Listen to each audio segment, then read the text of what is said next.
You are listening to Single Serves. My name is Arno Marture and I am your host.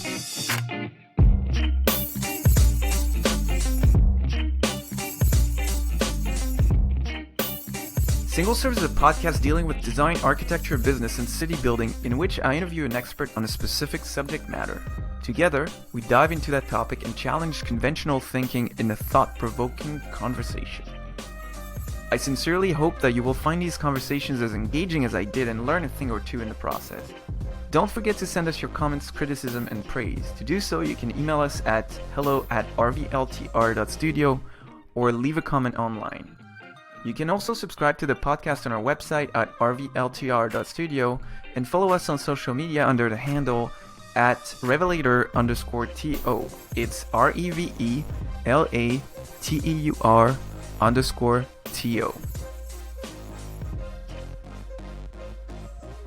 Dyonne Fashina is the founder and principal designer at Denizens of Design. She has extensive international experience in hospitality design and branded environments.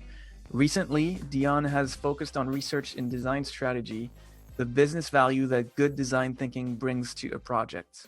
So thanks, Dyonne, for being on the show. It's a great pleasure to have you. Thanks, Arno. It's nice to chat with you today. So can you start by telling us who is Denizens and what you guys do? So Denizens of Design is a company I started about 6 years ago. It was born out of, first of all, I was let go for the second time from an architecture firm that I was working at for quite a few years. And I started to think, what is it that I enjoy about working within the industry? And what is it that I'd love to change? And that sort of brought me to start Denizens. So I started out really just gained some projects through word of mouth, people who knew that I'd lost my job, people who didn't know and just really wanted to work with me. And it built into something very collaborative where I am the principal designer and I don't have a permanent team. So what I do is build a project team on a per project basis. So we've worked with clients out of Spain, on hotels in Mexico, where there was a local architect that was on board as part of the team, working locally in Toronto with subcontractors and freelancers, other architects and designers. And it just really allows for our projects to have a team that's invested and interested in being involved in the project. So a lot of times with bigger companies, my experience in the past was that, you're inundated with work and whoever is available starts to work on that job. But with this model, it really allows the people that are, if they're available and interested, then they're sort of invested, and it always allows for a greater outcome for our clients. And that's a very interesting model because I've heard more and more people in the last few years kind of going on their own and not going the route of starting up an office with employees, but doing exactly what you did, which is put together a team of people that can help them under various circumstances, and then pull people from that team onto specific projects as the need arises. And I think it seems like it's almost a model of the future, and if nothing else, at least a very interesting kind of practice. So you said you've been doing that for 6 years. How has that worked out for you so far? Yeah, that's always the second question. Here's this great model you have, but does it actually work? And I have to say, so far, so good. I haven't seen any major issues. If there is a team member that's not pulling their weight, I have the ability to sort of switch those people out, and the client is left not feeling that burden. So it's worked really, really nicely. And we've been fortunate enough, often when you're sort of a smaller practice, it's hard to get the types of projects that, especially for someone like myself, who came out of working for a big architecture firm, working with big name clients. My first project out the gate was for a major resort and hotel company in Mexico. So the possibilities are there, and it's just about educating clients and even the teams on this sort of new way of working. But it's worked out well so far. That's great. That's great to hear. So let's switch gears a little bit. And you and I decided to have that conversation to talk about the state of hospitality. So let's talk a little bit about that. And can you tell us how you've adapted in relation to the COVID crisis? So, I mean, ultimately, when COVID hit back in March and everyone went into lockdown, it was an adjustment for everyone. There was different levels. I have a tendency to not panic in these situations, which is good, and just sort of let things settle and see where things are going. But it was, difficult to watch clients who were building their hospitality empires really have to frantically reinvent their business time and time again. And so that opportunity, it gave me the opportunity to step back and work on the things that typically I don't have a lot of time to do, like marketing, social media, things like podcasts, and just getting my name out there, but also taking a break for personal. And then I think as we started to adjust to this way of living. I don't want to use the word new normal or unprecedented times, which I guess I just did, but they aren't my favorite terms for this.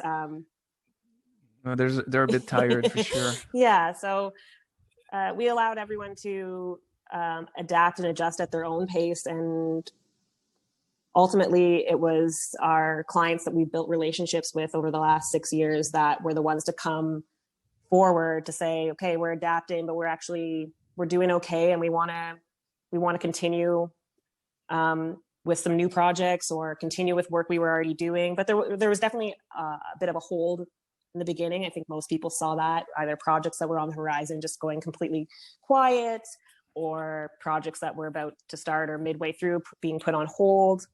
Some of them coming back, some of them not, but also some new opportunities that came forth during the time. And so in terms of adapting, wasn't much of an adapting to like change our course in terms of hospitality. Like we've really stayed true to those clients and waited with them to see where they needed to be. And we've been fortunate enough to be able to do that.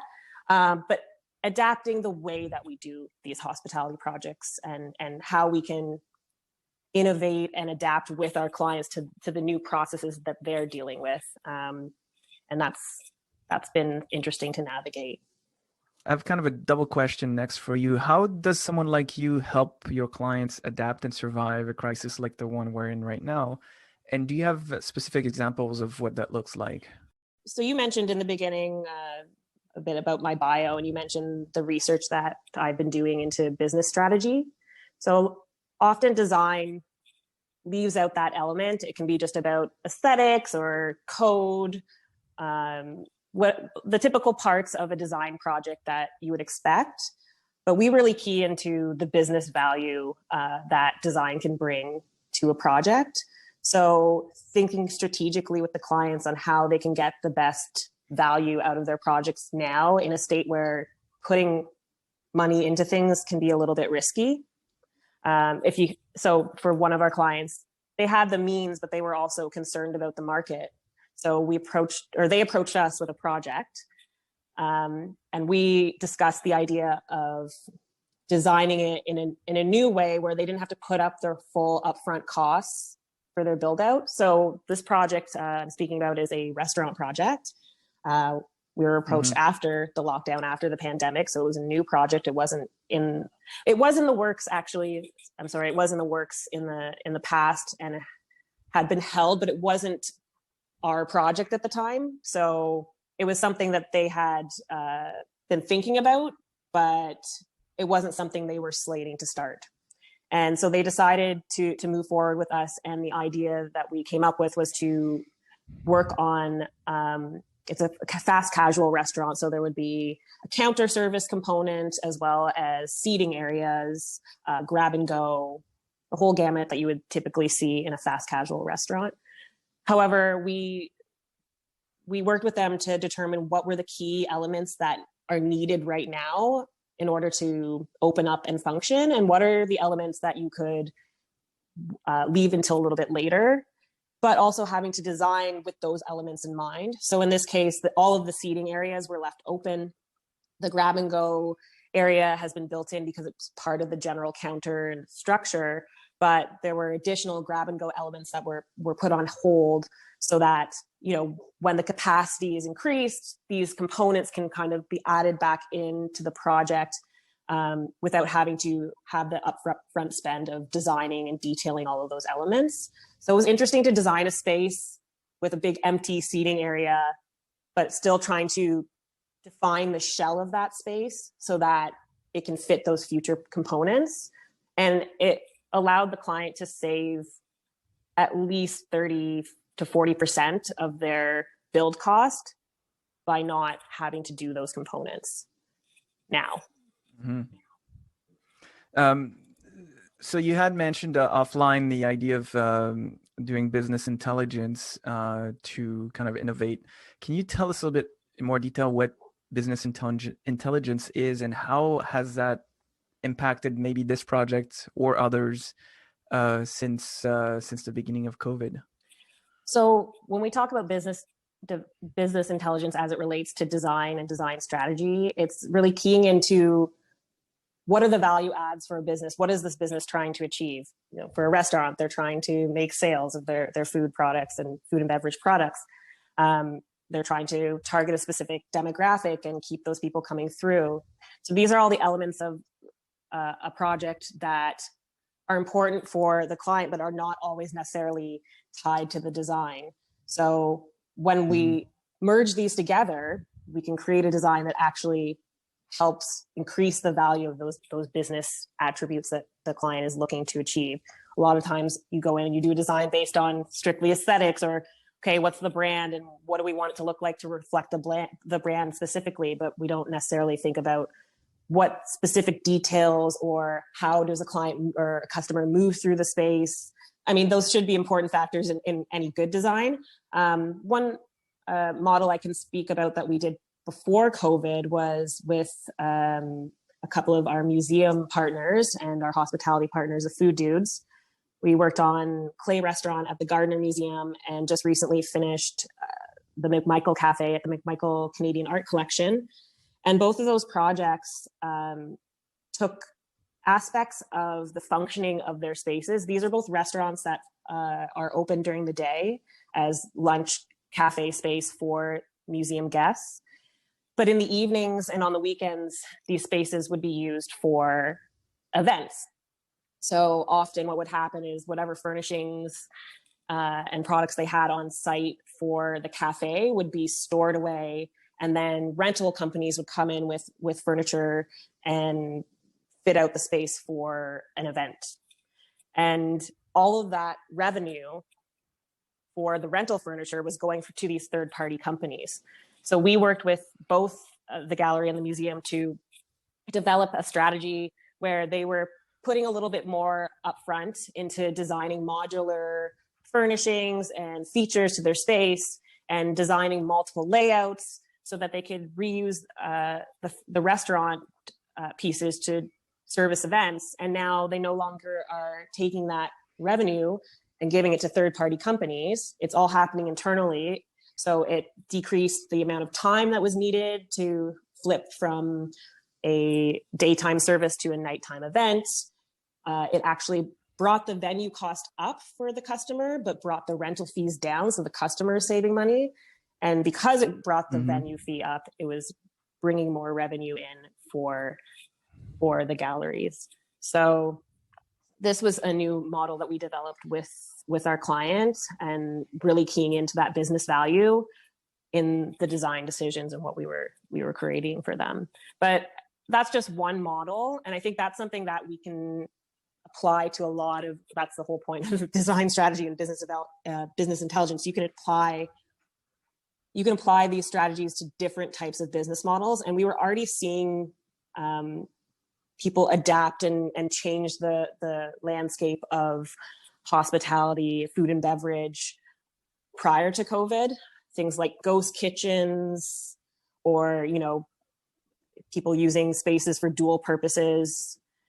So these are the types of strategies that can be implemented, especially in these difficult times where it's already hard enough. And you're seeing restaurants adapt into grocery stores, in, you know, fine dining into at-home service. So these types of things that these clients are already doing to save their restaurant can now be applied to the design process going forward. Mm-hmm. That makes a lot of sense, and it's very clever actually, because it really drives home the idea that uh, hospitality design goes way beyond designing a pretty space, which I think way too many designers are focused on. Um, I've seen so many projects that look great in pictures, but then there's some aspect of it that's terrible once you're in the space trying to use it the way it's intended to. So I think that's very clever. I have an interesting question for you, and I'm very curious to hear the answer. When you help clients save money like that, I mean, obviously you probably charge design fees like everybody else, but do you charge based on the value you bring to them, and do you get more money the more money you help them save? We don't work that way.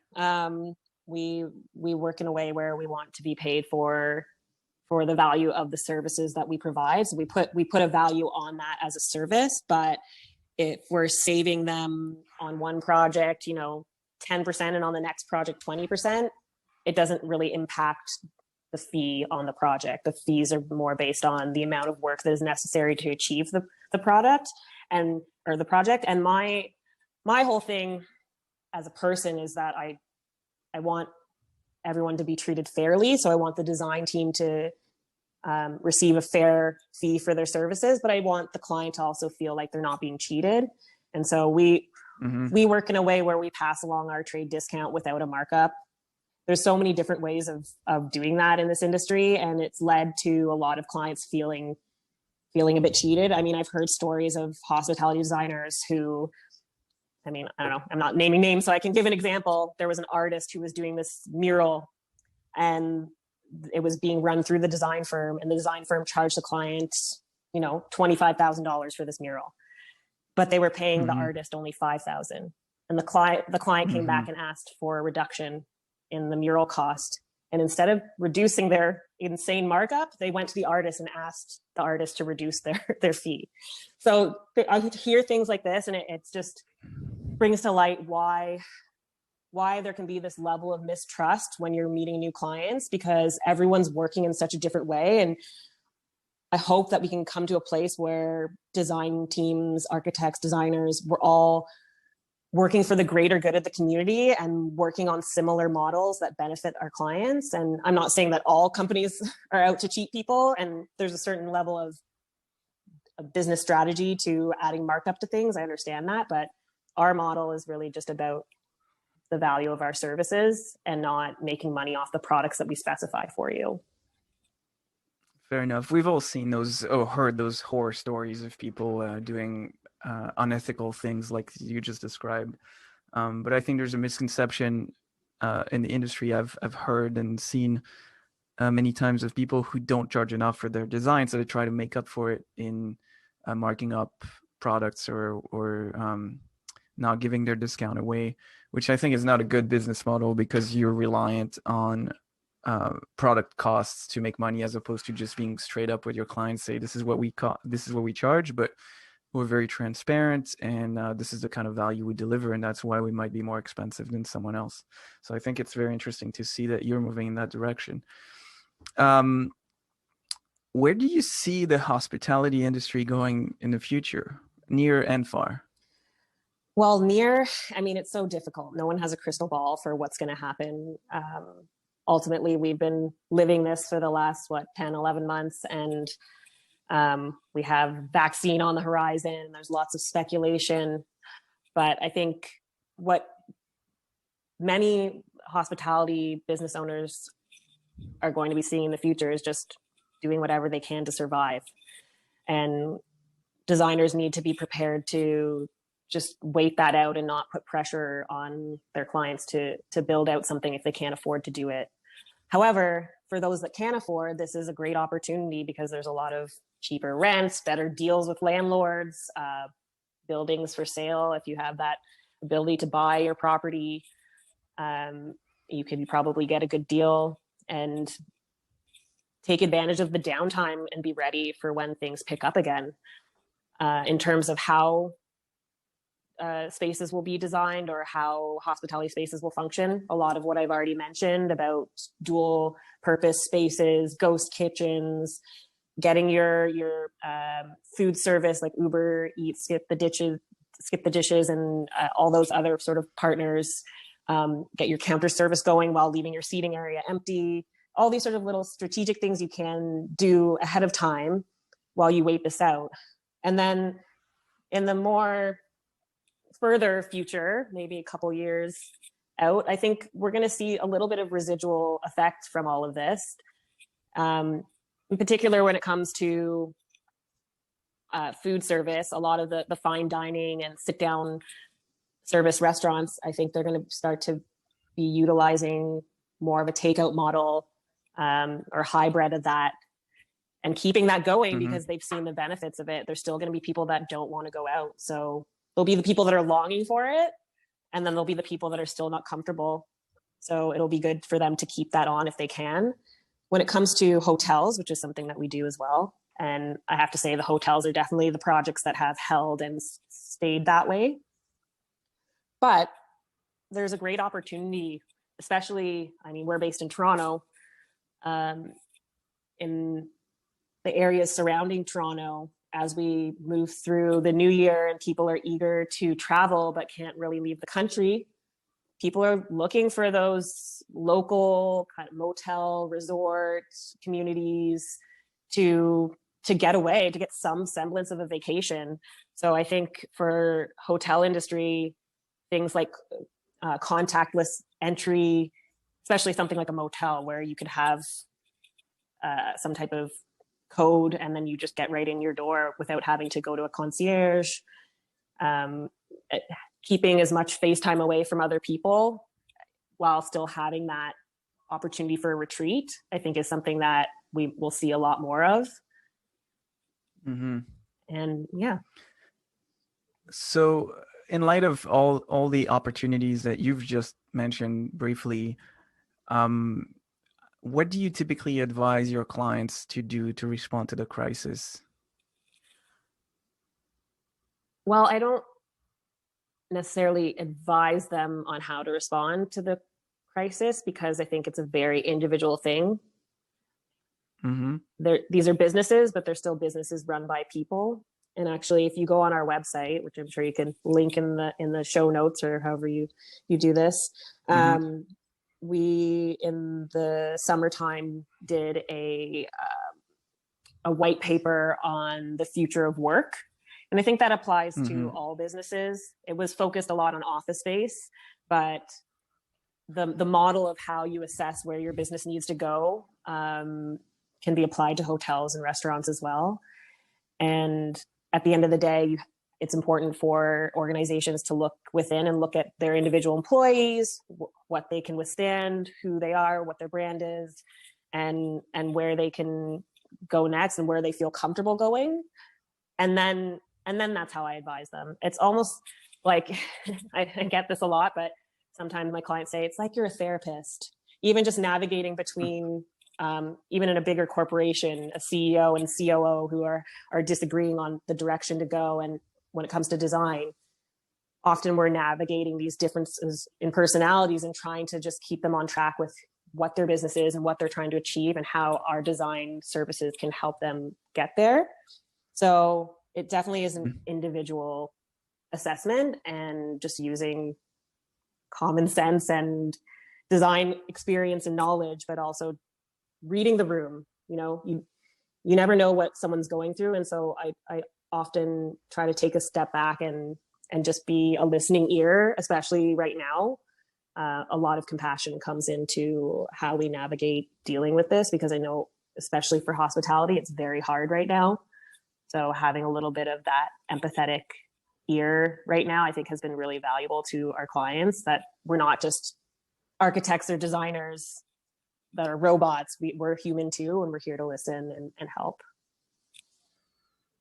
Yeah, I think empathy is welcome anytime, but especially in times like these, for sure. I think it's gone from being nice to have to being a necessary thing to include in the design process, because there's so much pressure and stress and anxiety on all fronts that yeah, I think you're right on the money. Clients need to be reassured in any way they can.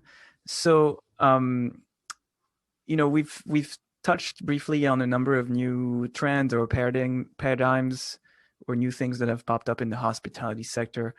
Which of those are you particularly interested in, or you think are good and will likely be more and more prominent in the future? Well, I've been working on this model with the gallery restaurants and the sort of dual purpose spaces pre-COVID, Mm-hmm. and that's something that I really believe in. Mm-hmm. Ultimately, all of these strategies I think are great, but that is the one that I'm most focused on and most passionate about, because I really believe in it, and I've seen its value. I mean, with Clay Restaurant at the Gardner Museum, the return on investment was like in a year, less than a year. So I've seen that value right before my eyes in a short amount of time. It's a little Mm-hmm. bit different because now we're in COVID and big events are something that's we're not too sure about, but I can guarantee that when it is safe to do that people will be longing for it. So I think it's something to keep our eyes on. In the meantime, I think that this model of partially designing spaces with the idea that you'll do more later is the way to go if people have the means to do it. And I think it's something that we'll see more often. Companies that were known for their fine dining will start bringing forth more quick service style restaurants to sort of get them through these times. And I think those are the ones I definitely think will be at the forefront. But I think for spring and summer, locally in Toronto, Ontario area, the hotels and small bed and breakfast hotel model, I'm already seeing and hearing about a lot of projects that are starting up in that realm, because people are preparing for that boom of guests in the spring and the summer, and they're starting to get those Mm-hmm. projects going now. So I definitely think that's one to watch. I guess I just said that. I just said that all of the projects that I've mentioned are going to happen, but I think they're all viable. It's just when they'll be viable. So, Well, knock on wood. I have one more question for you. Is what advice would you give to both designers and clients alike to prepare for the next crisis, maybe the next pandemic? Hopefully, it won't be anytime soon. But what would you do differently? that's a really great question. I'm not sure if I would do anything differently. I'm quite proud of the way that I've handled this pandemic. I actually have been quite an anxious person in my past, and I've really worked on that. So during the initial weeks of this pandemic, when the old me would have been quite worried and concerned and panicked, I was actually like the pillar in my community, helping people to feel a bit calmer by just trying to get them to not freak out right away and really just take a step back and realize this is out of our control. And I think that's something that's so important to remember. We're all going through this at the same time, and panicking is not going to help you get further with where you want to be. So I definitely think from both a designer and a client's perspective to try and stay calm and just let things settle before you move forward. I think one thing that I did notice a lot with some designers, and maybe it's a good thing to be innovating and thinking about what's next and trying to come up with new strategies for clients, but also to recognize that don't let your bias for your need to design get in the way of what your clients actually need. So in the couple of projects that I've started since COVID, I've been very compassionate with those clients about, are you ready for this? And if this is something you're ready to do, then I'm here to support you. But like, I'm not going to push you in any certain direction. And so I think that's really important to take a step back from your needs as a business, because at the end of the day, we're all businesses. But I think it just brings a more honest approach when you're not trying to sell people on something, especially right now when it's a difficult time, and just let them be there and be ready and be helpful. But don't necessarily try to push or steer people in a specific direction. You can guide them with your knowledge and your research, but allow them to make that decision, because at the end of the day, it's their business and there's a lot of risk right now, more so than there ever has been. And if there was a future pandemic again, or if it got a lot worse in the new year, that's something we're all trying to fight to survive, but it will come back. And I think it's a better look if you're leading with compassion. And I think that's excellent advice to end on. So I want to thank you, Dyonne, very much for your time and your great insights. And I look forward to the next conversation. Thanks, Arnaud. It's been great.